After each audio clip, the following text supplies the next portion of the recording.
Occupational English Test. Practice Test 3. Listening Test. This test has 3 parts. In each part, you'll hear a number of different extracts. At the start of each extract, you'll hear this sound. You'll have time to read the questions before you hear each extract, and you'll hear each extract once only. Complete your answers as you listen. At the end of the test, you'll have 2 minutes to check your answers. Part A. In this part of the test, you'll hear 2 different extracts. In each extract, a health professional is talking to a patient. For questions 1 to 24, complete the notes with information you hear. Now look at the notes for extract 1.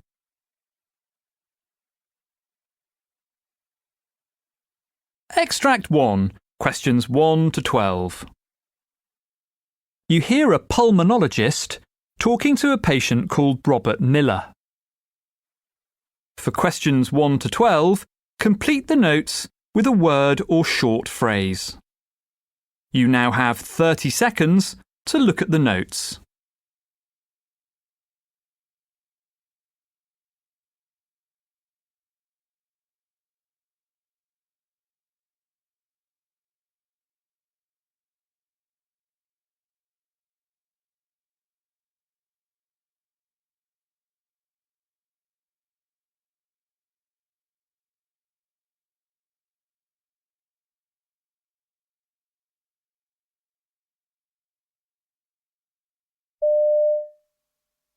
Good morning, Mr. Miller.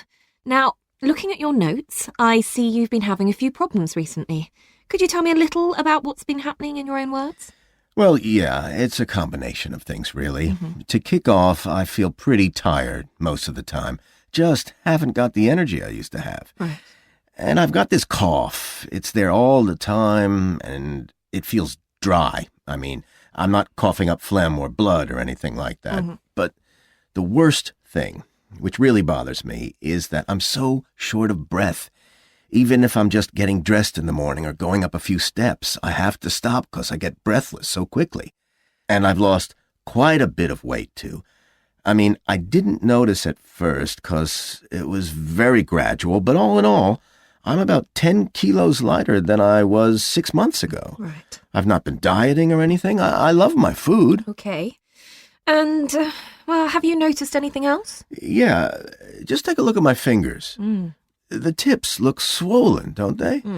And it's the same with my toes, which are bulging out at the end, too. It's weird. And my nails, I don't understand it. They've become soft. They're not hard like they used to be. Look. Okay. I see what you mean. And tell me a little about yourself. What you do for a living. Well, till recently, I worked as a farm laborer. Did it for about 20 years in total. It was hard, physical graft, and it finally got to the stage where I just couldn't cope with it anymore. Right. It really took it out of me. So this last couple of years, I've been a security guard, working nights at a local DIY warehouse. It's a bit boring, and the late shifts took a bit of getting used to, but it's okay. And, are you finding it less physically demanding? That's right. I just haven't got the stamina now for anything else. In fact, I've even had to give up my golf. Can't manage it anymore. Any spare time now goes on looking after my pigeons. I've done that since I was a teenager. Oh, very nice. And what about your medical history? Now, I see you were diagnosed with hypertension last year, and you're taking beta blockers at the moment for that. That's right. My GP said it'd help. Something the GP also said when I saw him about my breathing problems was that he heard what he called crackling noises in my chest. Okay. I can't hear them, but he could through the stethoscope. Okay. And is there any family history of breathing or lung problems or any serious illnesses that you know of? I don't think so. My mother was always healthy, but my dad developed bad eczema as an adult. I remember the red patches on his hands and face, but he didn't have any lung problems as far as I know. Right. And Well, looking at your previous tests, you were diagnosed with hypertension about 6 months ago. You had... an echocardiogram, to check my heart. Yes. And a chest x-ray about 4 weeks ago after I saw my GP. That came back okay, as far as I know. I see. I'm not keen on hospitals, to be honest. Am I going to need to have lots more tests? Well, I'm going to suggest you have what's called an arterial blood gas test. This will let us check how well your lungs are working, how they move oxygen into your blood and remove carbon dioxide from it. Okay. And I'm also going to order a CT scan. Now, this will be more revealing than the chest x-ray you had. And I may then prescribe a course of corticosteroids. This will depend on what the tests show up. Now, I'd start you on a relatively low dose and then we'll see how...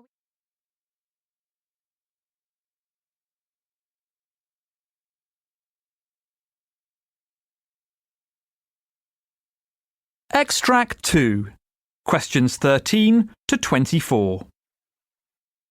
You hear an eye specialist talking to a patient called Jasmine Burton, who has recently undergone eye surgery. For questions 13 to 24, complete the notes with a word or short phrase. You now have 30 seconds to look at the notes.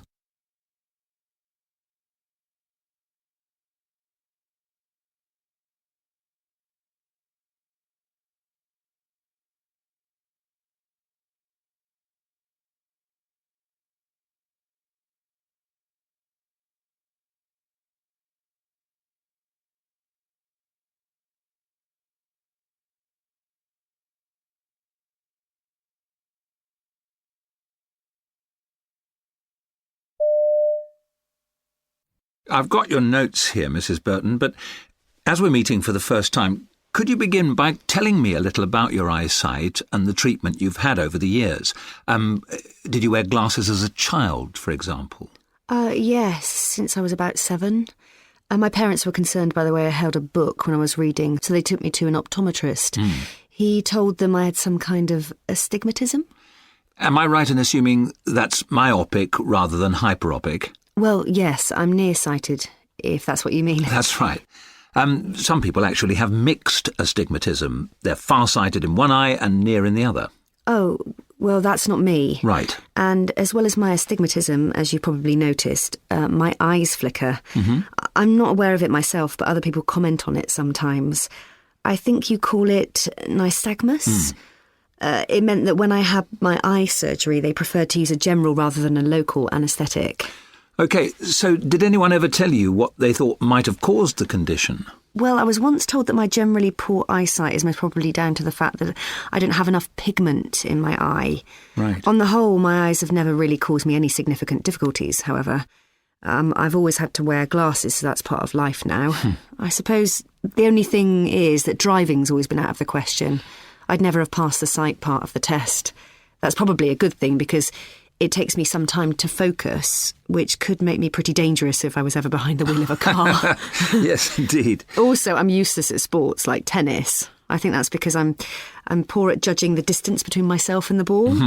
That was a pain as a teenager, but I've never particularly wanted to play since then.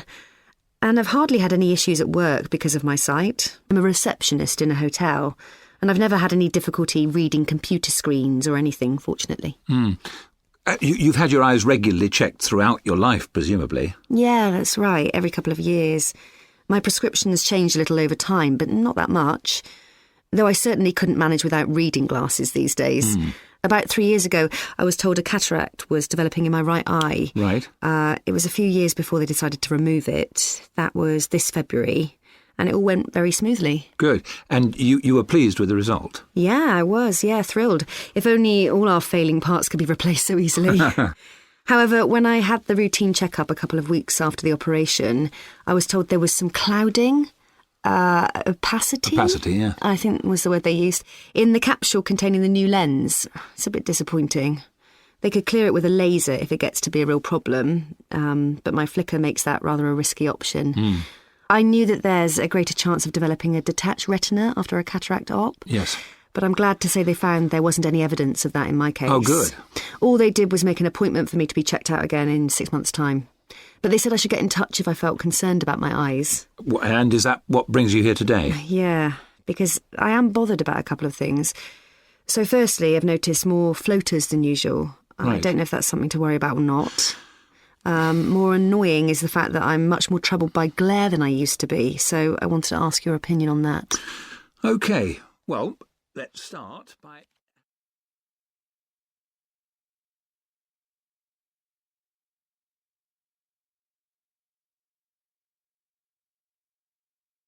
That is the end of Part A. Now look at Part B.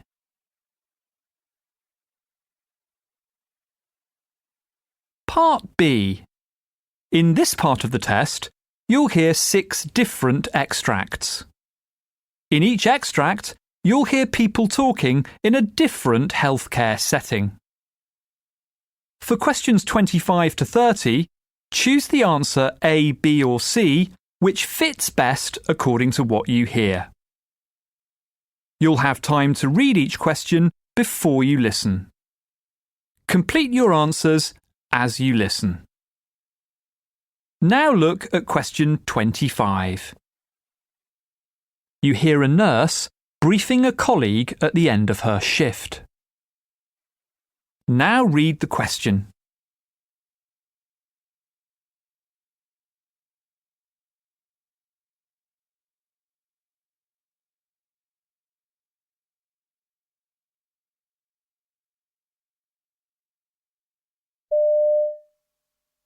OK, so the next thing is about Susie Williams in bed 3. Right. She's been admitted for chest pain to rule out MI. So far she had an EKG, which was OK, and the first set of cardiac enzymes and troponins are negative. When she came in, her blood pressure was elevated a little, like 182/95, but she was given losartan, and at 6 o'clock it was 142/82. She was also dehydrated, so we started her on IV fluids. D5, half normal saline, running at 125 millilitres. That can go until midnight and then it can be disconnected. She's scheduled for a stress test tomorrow and some more enzyme tests. OK? OK.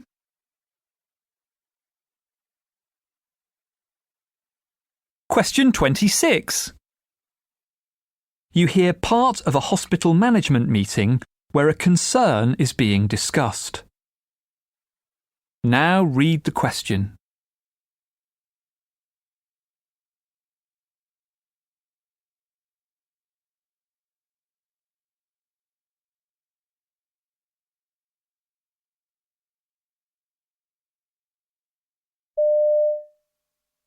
Now I'll hand over to Jenny, who has a few words to say about staffing.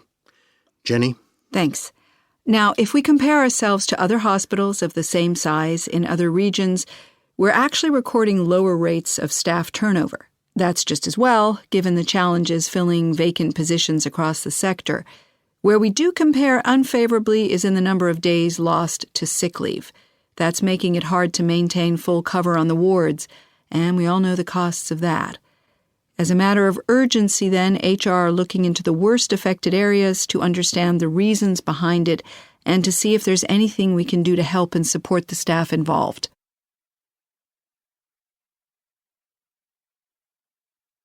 Question 27.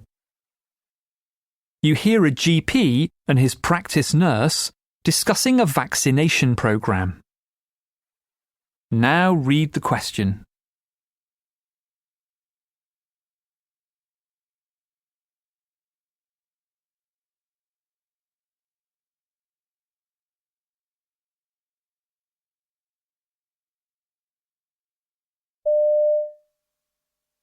It's coming up to that time of year when we have to start preparing for the flu vaccination programme. Yes, we usually do it at the start of next month, don't we? That's right. If you remember last year, we hired a local hall and did as many people as we could in one afternoon. Yes, I just started working here then. It was a hectic couple of hours, but it worked pretty well, don't you think? Sure, but there's been so much publicity recently about how sensible it is to get the jab that I suspect we'll have a lot more people coming along this year.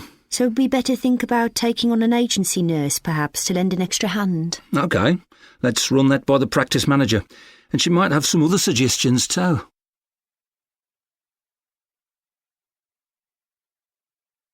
Question 28. You hear two hospital nurses discussing the assessment of a patient on their ward. Now read the question.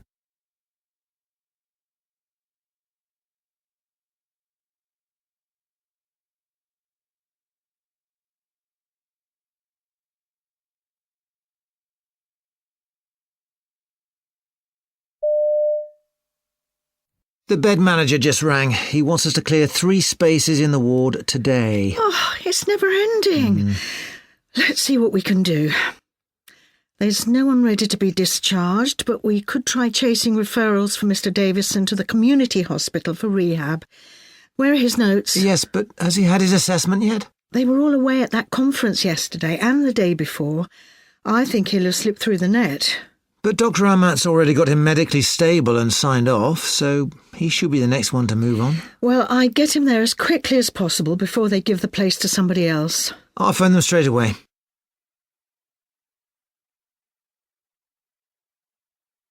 Question 29. You hear the beginning of a training session for dental students. Now read the question.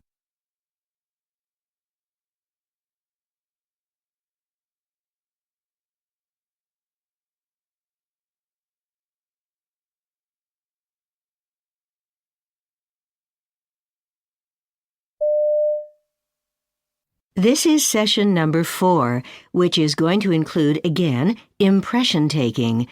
We've created the crown impression of tooth number 30. We also took care of an inlay preparation. So today, we're going to stay on that side with our impression taking. We're going to make a duplicate of what we've already done, and our attention to detail is now going up another notch. When I take an impression of a tooth that I've created in the mouth, I naturally have to take care of the saliva, the blood, the gum tissue. We're not going to cover all that today. You'll hit that next semester. What we are going to cover are the dynamics of your impression, the margins, the proximal contacts, the bite, and the occlusion. We're going to capture all that in one impression.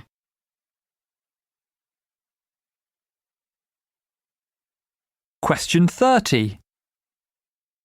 You hear two nurses discussing the treatment of a patient with a kidney infection. Now read the question.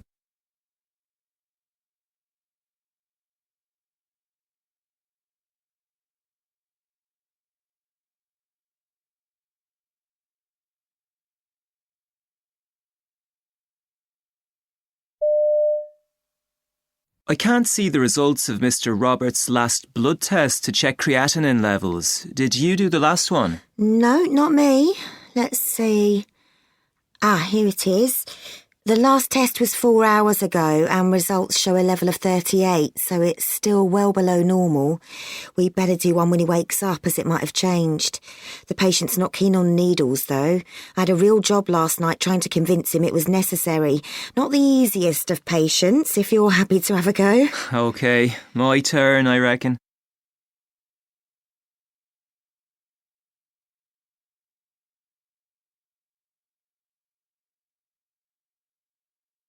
That is the end of Part B. Now look at Part C.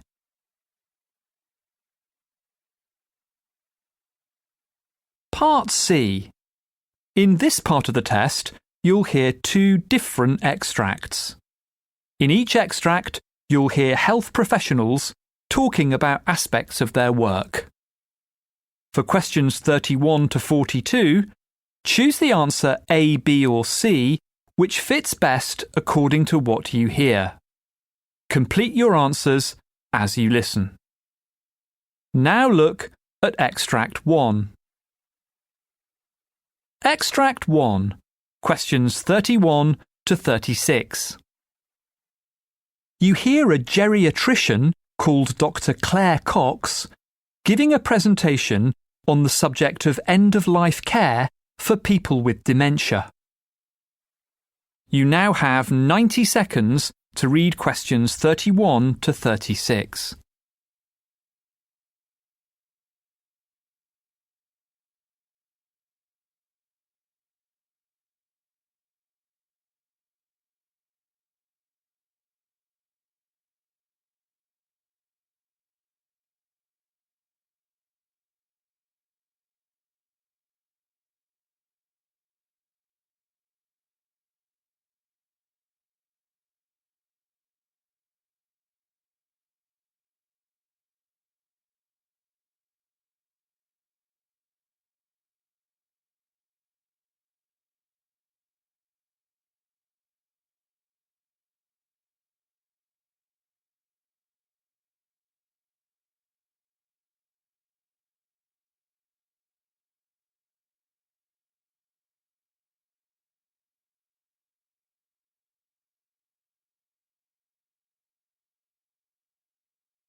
My name's Dr. Claire Cox. I'm a geriatrician specialising in palliative care.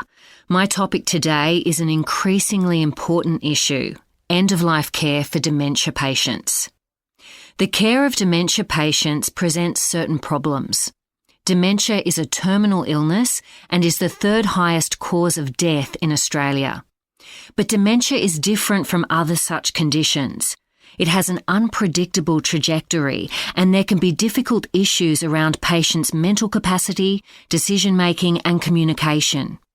But, in spite of an equal need for palliative care services, dementia patients don't always fit the traditional model of such care. Families often suffer distress because they feel unable to ensure that their loved one's wishes are being respected, or just don't know what that person wanted because the discussion wasn't held early enough. There is therefore a clear need for well-funded, patient-centred palliative dementia care that's available when and where it's needed. I do a lot of work with Dementia Australia, an organisation which represents the needs of Australians living with all types of dementia, and of their families and carers. It also campaigns on dementia issues and funds research. Dementia Australia decided it was the right time to examine the issue of end-of-life dementia care from the perspective of the consumer as well as from that of the healthcare professional. It's a timely initiative. We have plenty of anecdotal evidence but not enough hard facts about what's going wrong and why the system's failing. But the current situation isn't all bad. Despite the issues I've mentioned, I've heard some wonderful examples of how palliative care has made a big difference to people's lives. Things can obviously go badly wrong if this isn't handled well. But in the right circumstances, people with dementia can reach the end of their lives peacefully and with dignity. Dementia Australia commissioned researchers to conduct a survey on the end-of-life issues affecting dementia patients. The survey covered both care professionals, that's doctors, nurses and others working with dementia patients, as well as family member carers. The interest was overwhelming with more than 1,000 responses from around Australia. But what do the results tell us? Well, the initial results confirmed what we've heard about access to appropriate end-of-life care. It was obvious immediately that there was a striking gap between the perceptions of care professionals and family member carers about end-of-life dementia care. For instance, while 58% of family member carers said that they didn't have access to palliative care specialists and 68% didn't have access to hospices, 3/4 of care professionals indicated that people with dementia in their area do in fact have access to palliative care. This begs the question of whether consumers, that is, patients and family member carers, might not be aware of services that are available. Another notable finding of the survey was that care professionals often lack knowledge of the legal issues surrounding end-of-life care. Some reports indicate that care professionals are at times reluctant to use pain medications, such as morphine, because of concerns about hastening a patient's death. However, access to appropriate pain relief is considered to be a fundamental human right, even if death is earlier as a secondary effect of medication. Our survey found that 27% of care professionals were unsure about this, or didn't believe that patients are legally entitled to adequate pain control, if it might hasten death. So perhaps it isn't surprising then that 1/4 of former family member carers felt that pain wasn't adequately managed in end-of-life care. This lack of awareness extends beyond pain management. The statistics on refusing treatment were particularly shocking. Almost 1/3 of care professionals were unaware that people have the right to refuse food and hydration, and 1 in 10 also thought refusal of antibiotics wasn't an option for patients in end-of-life care. How can we ever achieve consumer empowerment and consumer-directed care if the professionals are so ill-informed? There's a clear need for greater information and training on patients' rights. Yet over 1/3 of care professionals said they hadn't received any such training at all. It's obvious that end-of-life care planning is desirable. Discussing and documenting preferences is clearly the best way of minimising the burden of decision-making on carers and ensuring patients' wishes are respected. Advanced care planning is essentially an insurance policy that helps to protect our patients in case they lose their decision-making capacity. Even though a patient might believe that loved ones will have their best interests at heart, the evidence shows that such people aren't that good at knowing what decisions those they love would make on complex matters such as infection control and hydration. So before I go on to...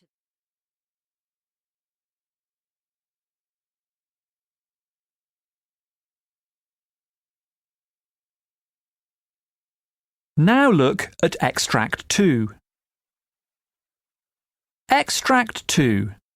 Questions 37 to 42.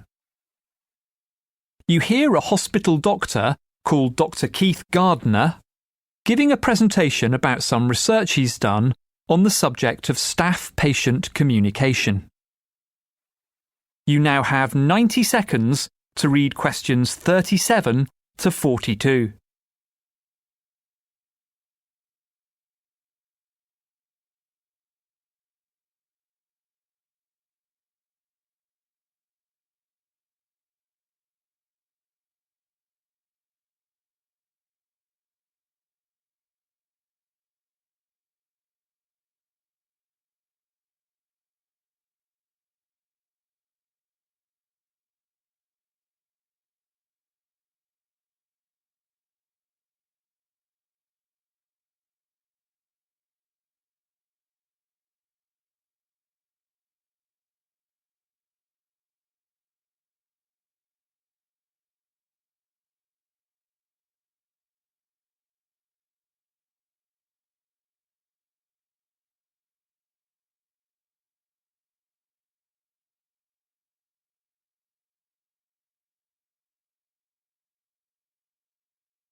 Good morning. My name's Dr. Keith Gardner, and I'd like to talk to you today about some research I've been involved in concerning something that affects all health professionals: staff-patient communication. Now, firstly, let me reassure you that in feedback, patients seem positive about the way information is communicated to them. But I recently decided to explore the issue in more detail when I was in a hospital with a patient and witnessed for myself what can result when a healthcare professional assumes they've made themselves clear to a patient, when in fact they've been anything but. Luckily, I've had very few complaints made against members of my team, but the potential is certainly there. So first, let's start by looking at a typical hospital admission for an inpatient, and the first communication they have about any procedures they are to undergo. On arrival, a patient will complete necessary paperwork. Various staff will talk to them about their treatment during their stay, which is designed to reduce patient anxiety. However, from some patients' point of view, this interaction can seem very complex and difficult to take in, especially at a time when they're not at their best, physically or mentally. So it's doubly important to check that any communication has been understood. Now, to illustrate what I'm talking about, let's take a hypothetical situation. I often use this because it highlights the potential consequences of poor communication. A man in his 80s is admitted to hospital, despite his protestations, with ongoing severe back pain. On investigation, it's found his cancer has spread. The outlook is poor, and further compounded by his becoming depressed and refusing to eat while in hospital. A feeding tube is inserted, a procedure which the patient complies with, but which his family members query. The doctor on duty updates them, assuming they're aware of the severity of the patient's condition, when in fact no such prognosis has been shared with them. An extreme case, but a plausible one, nevertheless. In order to find out exactly what inpatients felt about the service they were receiving in this hospital, we conducted a patient survey. The questions were carefully targeted to capture patients' opinions about the effectiveness of the communication they'd been involved in during their stay.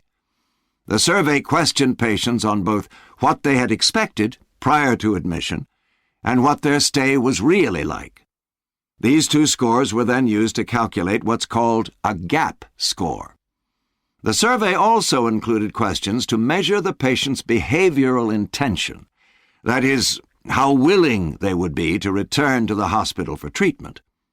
Patients completed the survey themselves, and results were then processed with the help of medical students.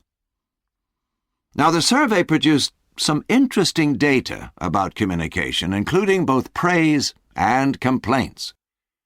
Clearly, in a hospital situation, staff are dealing with confidential and sensitive information, which must be communicated in private, a situation which can be difficult to achieve in a large and busy hospital. However, we scored highly on that point, and we were also pleased to note that staff did manage to communicate in a manner that treated patients with dignity and respect.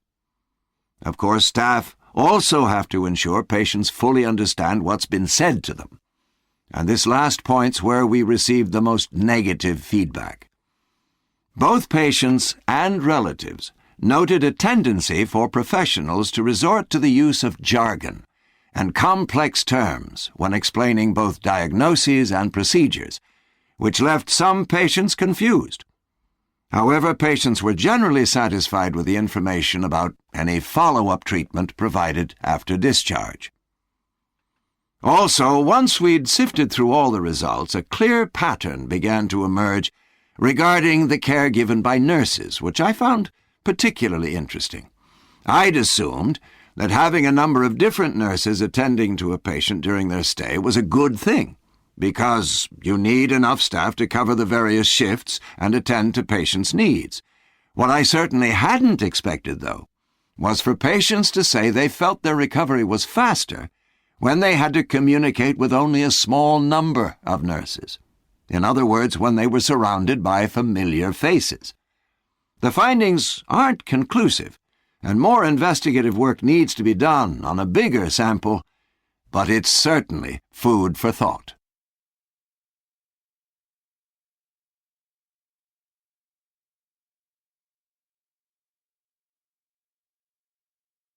That is the end of Part C. You now have 2 minutes to check your answers.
That is the end of the listening test.